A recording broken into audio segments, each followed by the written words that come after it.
The wine glass shattered against my skull at exactly 6:47 p.m. on Easter Sunday, and I smiled. Blood streamed down my forehead, soaking into my white dress shirt. My daughter-in-law Vanessa stood frozen, her hands still raised from the throw. My son Marcus stared in horror. And her parents, Gregory and Diane, just sat there at the dinner table, forks midair, mouths hanging open. I touched the wound, felt the warm, sticky blood between my fingers. Then I pulled out my phone and typed a text message with steady hands. To Theodore Blake, attorney at law. Phase 1 is complete. Then I walked out. But let me back up, because what happened at that Easter dinner, that wasn't the beginning.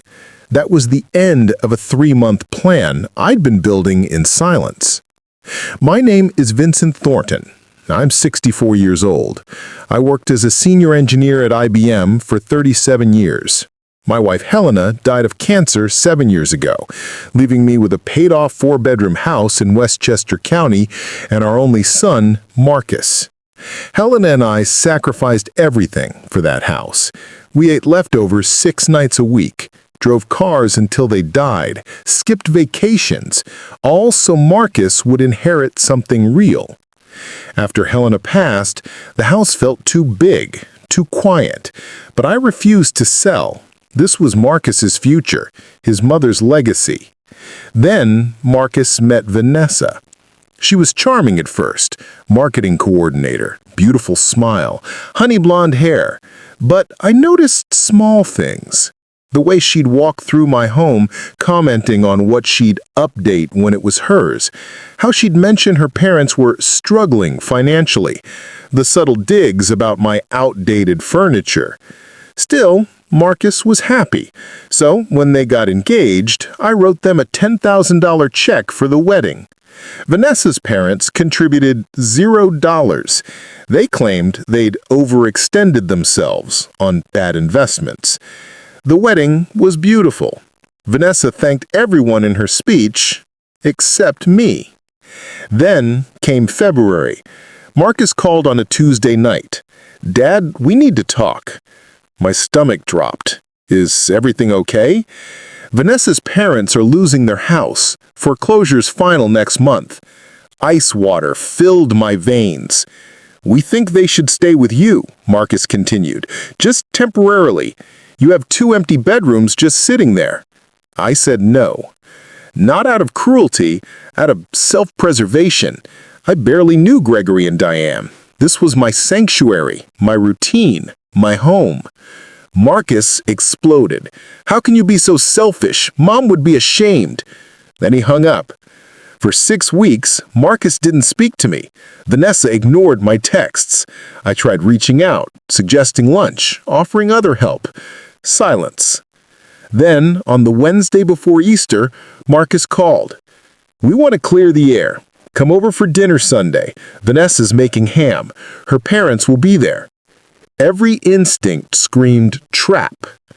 But I missed my son. So I said yes. Have you ever ignored your gut? Subscribed viewers know what happens next. If you're not subscribed yet, you're about to find out why that's a mistake. I walked into that apartment on Easter Sunday carrying beer and wine. I had no idea I'd leave covered in blood, or that the assault would be exactly what I needed. Because what they didn't know, I'd been planning for this moment for 3 months. The moment I walked into Marcus and Vanessa's apartment, I knew something was wrong. Gregory and Diane were already there, sitting on the couch, looking desperate. Gregory had lost at least 20 pounds. Diane's designer handbag? Gone. Replaced with something from Target. Vanessa greeted me with a smile that felt rehearsed. "Vincent, so glad you could make it." Dinner was tense. Every question I asked got one-word answers. Marcus kept glancing at Vanessa. Vanessa kept glancing at her parents. I felt like prey. Then, as Vanessa served dessert, Diane spoke. "Vincent, thank you for considering our situation. I set down my fork. I'm afraid there's been a misunderstanding. I haven't reconsidered. The room temperature dropped. Gregory leaned forward, face reddening. Do you have any idea what we're going through? We're about to be homeless! Homeless! And you're sitting in that big house all alone like... Gregory, I said calmly, I'm very sorry, but my answer is no. You have 3 empty bedrooms, Diane's voice cracked. 3! They're not my family, I said quietly. That's when Marcus slammed his fist on the table. How can you be so selfish? Plates jumped, wine sloshed. Mom would be ashamed of you. She would have opened the door without thinking twice. That hurt worse than a knife. Your mother, I said slowly, worked herself to death building that home for you, not for strangers. I'm protecting what she built. Vanessa stood abruptly, chair scraping, face flushed, eyes wild. You're a bitter, lonely old man who can't stand seeing other people happy. You're holding that house hostage, dangling it over Marcus like he's still a child. I stood. I'm leaving. No, it's not enough. She grabbed my wine glass, still half full of Merlot. Time slowed. Her arm whipped back, then forward. The glass left her hand. It watched it spin through the air. It connected with my forehead, just above my left eyebrow. Crack! Sharp, loud, final. Then warmth, blood gushing down my face, glass shattering on the floor behind me. The room went silent. Gregory's fork clattered onto his plate. Diane gasped. Marcus just stared. And me? I reached up, touched the wound. Fingers came away crimson. I looked at Vanessa, really looked at her, and I smiled. Thank you, I whispered. Then I turned and walked out. Most people freeze when violence happens. I didn't. Want to know why? Only subscribers see the full strategy. Blood dripped onto my shirt as I drove to the ER. Marcus didn't follow. Gregory didn't apologize. Diane said nothing. And Vanessa? She just stood there realizing too late what she'd given me. Evidence. I drove myself to Northern Westchester Hospital. Blood still dripping. Nurse Keisha took one look at me and rushed over. Mr. Thornton, what happened? My daughter-in-law threw a wine glass at my head during Easter dinner. Her eyes went wide. As she cleaned the wound, I pulled out my phone, typed a message. To Theodore Blake, attorney at law. Phase 1 is complete. I have witnesses and medical documentation. Proceed with next steps. Keisha stared. Did you call the police? Not yet, I said, but I will. My phone buzzed. Marcus. Dad, I'm so sorry. Vanessa didn't mean to. It was an accident. Please don't make a big deal. Screenshot. Another buzz. Marcus.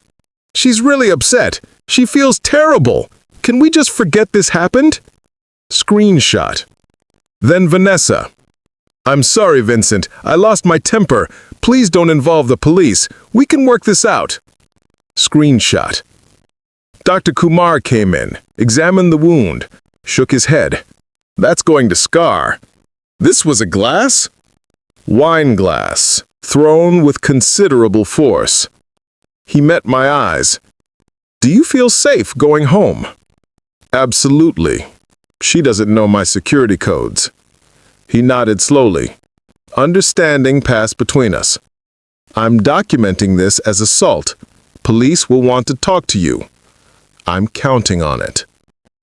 6 stitches later, Officer Brianna Martinez sat across from me.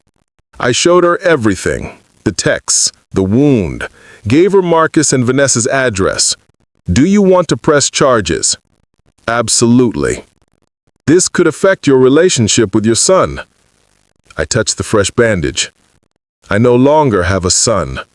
I have a stranger who watched his wife assault his father, then asked me to forget it. Yes, I want to press charges. She made notes. Given the witnesses and medical documentation, the DA will pursue this. Your daughter-in-law could face assault charges, possibly a restraining order. Whatever the law requires. But here's what Marcus and Vanessa didn't know. What they couldn't have known. I'd been planning this for 3 months. After that first phone call in February, when Marcus demanded I house Gregory and Diane, I contacted Theodore Blake, my state attorney. I want to protect my assets, and I want Marcus to understand consequences. We met 4 times, built a strategy. First, I transferred the house into an irrevocable trust. Marcus would inherit only if he stayed married to Vanessa for less than 10 years, or if he divorced her. Past 10 years married, house gets sold. Proceeds go to charity. Second, I documented everything. Every text, every demand. Recorded phone calls. New York is one-party consent. Third, I told Theodore I believed things would escalate. If they assault you, Theodore said carefully, you'll have grounds for criminal charges and a restraining order.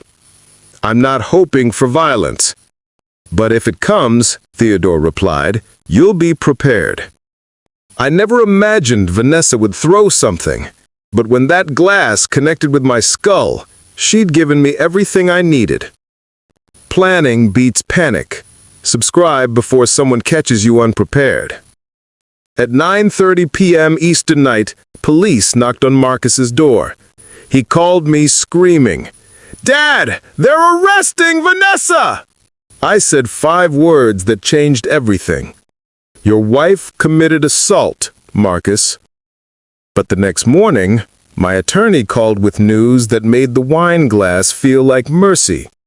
The call came at 8:15 a.m. Theodore Blake, my attorney. Voice tight with urgency. Vincent, we need to talk. Are you somewhere private? My heart pounded. I'm home. I did some digging into Gregory and Diane Patterson. Pause. Vincent, they're not in foreclosure. The words hit like another glass to my skull. What? They sold their Connecticut house 6 months ago for $1.2 million. They're living in a paid-off condo in Stamford. They have over $800,000 in liquid assets. The room tilted. Everything I'd believed. Everything Marcus had told me. A lie. There's more, Theodore continued. I found text messages between Diane and Vanessa, part of police discovery from Vanessa's phone. My hands started shaking. Vincent, this was a setup.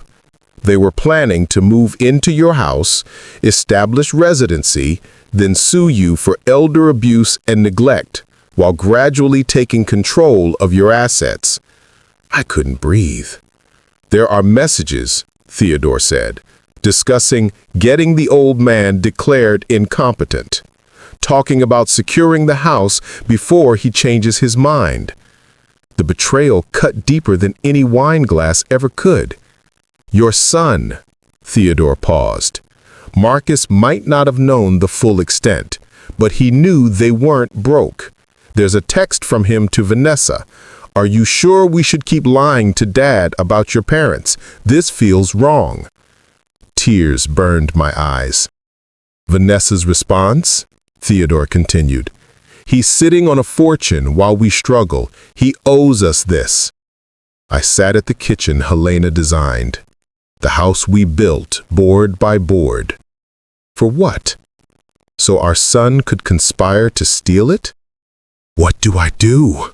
I whispered. You've already done it, Theodore said. By pressing charges, you've created a legal record. I'm filing a restraining order against all 4 of them. Marcus, Vanessa, Gregory, and Diane. He paused. I recommend changing your will entirely. Marcus doesn't deserve a penny. For the first time since Easter, I cried.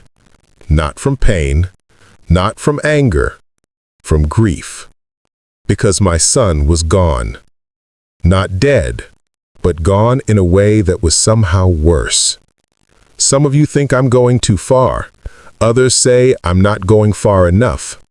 Drop a comment. Where do you stand?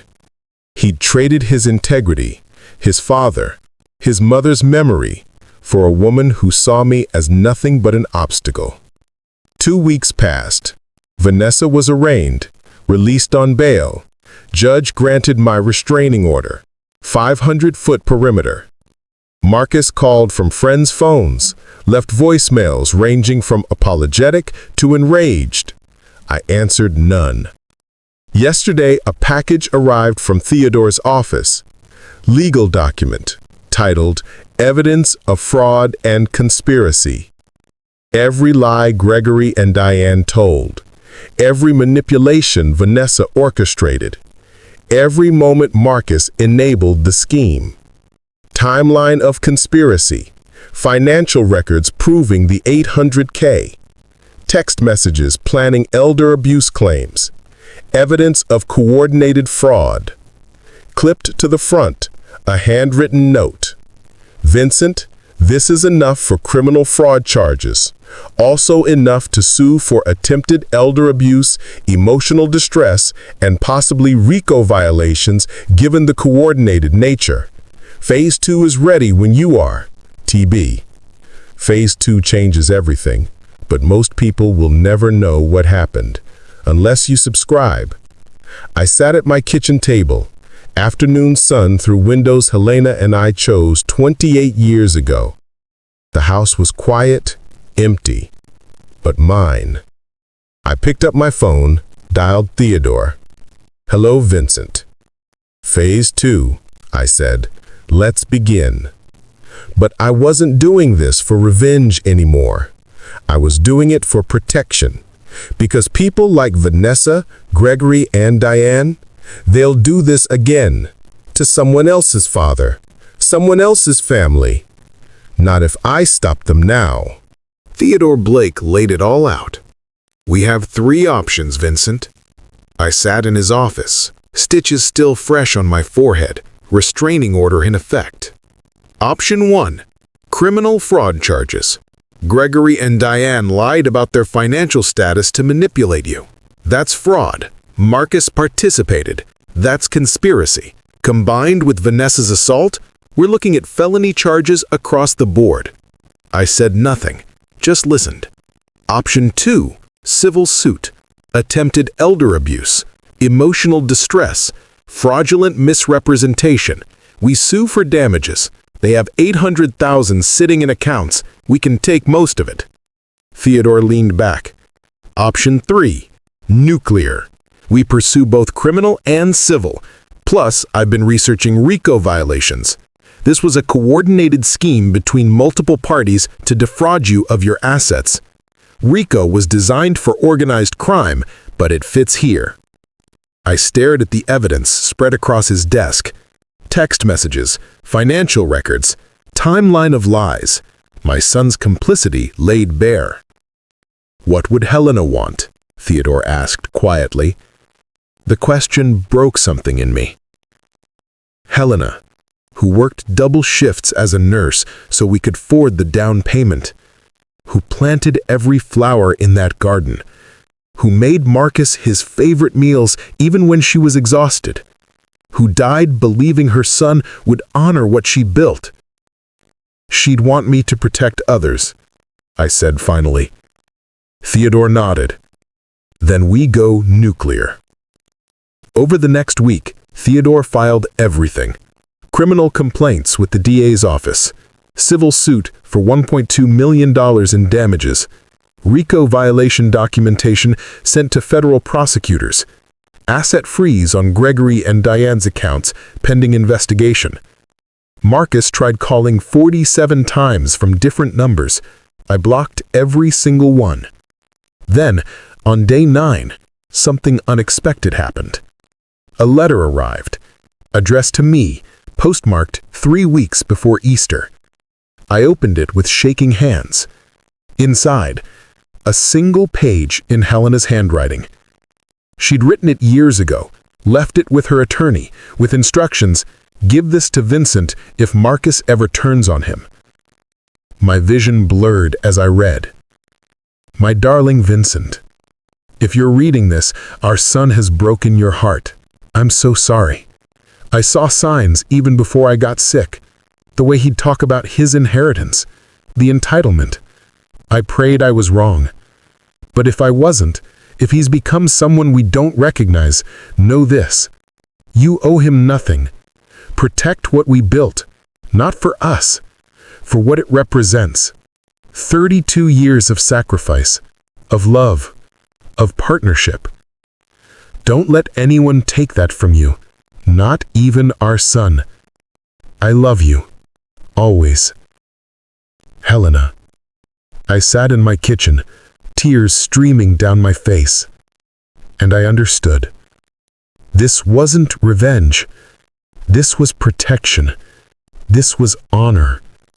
This was love. If this happened to your family, wouldn't you want to know the signs? Subscribe so you're never caught blind. 3 days later, federal prosecutors accepted the RICO case. Marcus, Vanessa, Gregory, and Diane were indicted on conspiracy charges. The DA pursued felony fraud charges. My civil suit moved forward. And me? I stood in my garden, Helena's flowers blooming around me. The house quiet behind me, but finally at peace. Did I take it too far? Or did they leave me no choice? Comment below. I read every one. And if you're not subscribed yet, ask yourself, what's holding you back? Phase 2 wasn't about destroying them. It was about making sure they never do this to another family. Sometimes justice isn't loud. Sometimes it's just complete.